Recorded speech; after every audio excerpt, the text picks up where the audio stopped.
আলোচনা হয়েছে, কারোর সাথে আলোচনা করছি না, তার মানে আমি ধরে নিতে পারি তদন্তকারী সংস্থার কাছ থেকেই মিডিয়ায় এই খবরগুলো লিক হচ্ছে। যদি লিক হয়ে থাকে ইনভেস্টিগেশনের উদ্দেশ্য তো ঠিক নয়। সুতরাং আমি বারবার তদন্তকারী সংস্থা যেখানে আমাকে ডেকেছে আমি গেছি। আমি যদি কলকাতায় উপস্থিত না থাকি আমি তো যেতে পারি না। আমার সামর্থ্য অনুযায়ী যেখানে যখন প্রয়োজন হয়েছে যে মামলায় ডাকুক। আর এখন সরকার পাল্টেছে, এরা বিভিন্নভাবে মামলায় আমাকে ট্যাগ করবে। আমি শুনেছি যে মামলায় আজকে আমাকে নোটিশ দিতে এসছে, আমি বলেছি 4 তারিখের পর ডিজে বাজে। আমি প্রশ্ন করতে চাই যে আমি যদি সত্যি কোনো ভুল বলে থাকি, আমি এই স্টেটমেন্টগুলো কবে করেছি? নির্বাচন চলাকালে। নির্বাচন যখন চলছে, ল অ্যান্ড অর্ডার, আইন শৃঙ্খলা কার আন্ডারে? ইলেকশন কমিশনের আন্ডারে। মমতা বন্দ্যোপাধ্যায়ের আন্ডারে তো ছিল না। তাহলে তখন আমার বিরুদ্ধে এফআইআর হলো না কেন?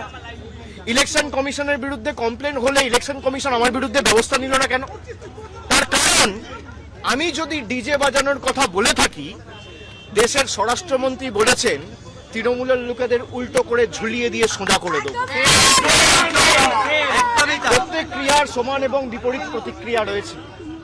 আপনি বলবেন জ্ঞানেশ কুমারকে যদি আমার এগেনস্টে অ্যাকশন নিতে হতো, তাহলে অমিত শাহর বিরুদ্ধেও অ্যাকশন নিতে হতো। অমিত শাহর বিরুদ্ধে অ্যাকশন নেবার ক্ষমতা ইলেকশন কমিশনের নেই, তাই আমার বিরুদ্ধেও অ্যাকশন নিতে পারেনি। সরকার বদলেছে, এখন মামলা হয়েছে।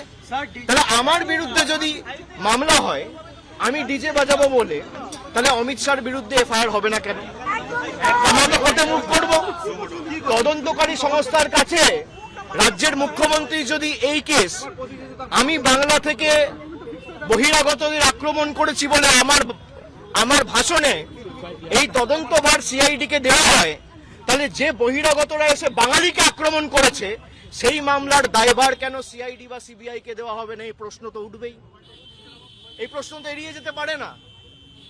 আপনারা এসব চাপের রাজনীতি, দল ভাঙানো আমরা অনেক দিন ধরে দেখছি। এসব করে কোনো লাভ নেই।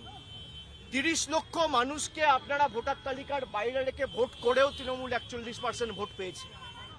2,60,00,000 ভোট তৃণমূল কংগ্রেস পেয়েছে। তাদের প্রতিনিধিত্ব তৃণমূল কংগ্রেস করবে। এক চুল জায়গা তৃণমূল কংগ্রেস ছাড়বে না। যদি কেউ ভাবে যে চমকে সিআইডি দিয়ে, সিবিআই দিয়ে, দল ভেঙে, কুৎসা করে, গায়ের জোরে কর্মীদের মিথ্যা মামলায় ফাঁসিয়ে, ফলস কেসে ইমপ্লিকেট করে, পার্টি অফিস দখল করে, বাড়ি ভেঙে, ঘর জ্বালিয়ে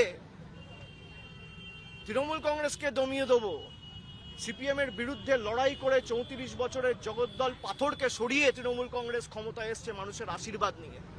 2011 সালের পরিবর্তন আর 2026-এর পরিবর্তনটা খালি একটু তুলনা করুন। মানুষের মধ্যে কোনো আবেগ নেই, স্বতঃস্ফূর্ততা নেই। 8টার পর রাস্তা শূন্য, ফাঁকা।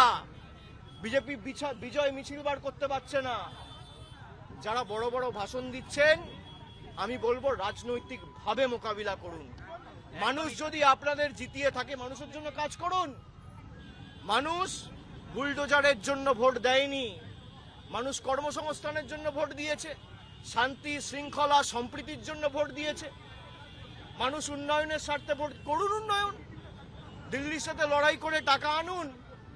আপনারা ভোটের আগে বলেছিলেন অন্নপূর্ণা ভান্ডার, আর ভোটের পর মানুষ দেখছে বুলডোজার। এই দ্বিচারিতা তো চলতে পারে না।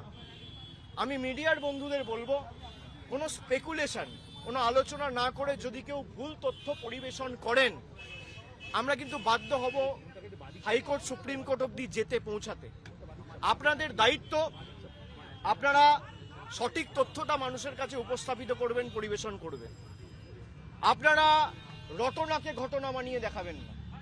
আমার সাথে তদন্তকারী সংস্থার কি কথা হলো, আমার সাথে অন্য কারোর কি কথা আপনি দেখিয়ে দিচ্ছেন।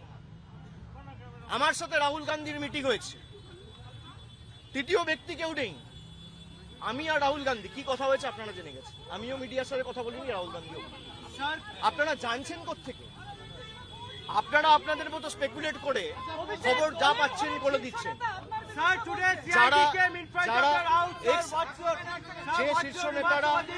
যে শীর্ষ নেতারা আমার বিরুদ্ধে কথা বলছে, দলে আলোচনা করার জায়গা রয়েছে। এবং আপনি স্পেসিফিক্যালি বলতে পারেন কল্যাণ বন্দ্যোপাধ্যায় বলেছে, কল্যাণ বন্দ্যোপাধ্যায়ের অধিকার রয়েছে আমাকে নিয়ে কথা বলার। কল্যাণ বন্দ্যোপাধ্যায়ের অধিকার রয়েছে আমাকে নিয়ে চারটে কটু কথা বলার। কল্যাণ বন্দ্যোপাধ্যায় আমাকে ছোট থেকে মানুষ করেছে, আমি বড় হতে দেখেছি। আমি এই কথাগুলো নিয়ে খারাপভাবে নিই না। ওনার একটা ঘটনা হয়তো খারাপ লাগতে পারে, উনি বলেছেন, কিন্তু আমি আমার কোনো ব্যক্তিগত ক্রোধ বা আমার কোনো ব্যক্তিগত ক্ষোভ কল্যাণ বন্দ্যোপাধ্যায়ের বিরুদ্ধে নেই।